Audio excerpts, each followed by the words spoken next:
And its contractors have cut the number of outages down to about a dozen, and those are just within the 275 loop there.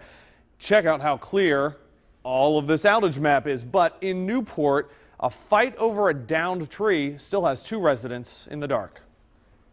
Dan Finn has a pretty big problem. Figuring out when I'm going to get power back on, period. All he knows is there's a big tree laying on the lines and his roof, and that's just the start. They won't restore the power until the tree is removed. The problem is the tree's on someone else's property. One day of phone tag with the landlord there and still no solution. I don't want to say radio silence, but that's what it feels like. So I called tonight too. This is Evan Millward with WCPO. But Finn is the exception. In Anderson Wednesday, I hear your AC kicking on. power came on in front of our cameras just before 8 p.m. Went out around 4 o'clock. I had just come home from Kroger, filled my freezer and refrigerator up with food. The electricity went out, and so now I'm hoping when I open the refrigerator, it's still good food.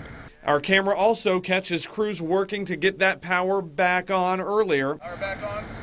Yes, Yep. It is. Good deal. As neighbors and curious Callie the dog wait in their driveways watching. I haven't seen some of these neighbors in a long time. Back in Newport, Dan Finn has found another place to stay and store the food he had in his fridge. Luckily, I had a nice enough girlfriend to take care of me while I'm out of power.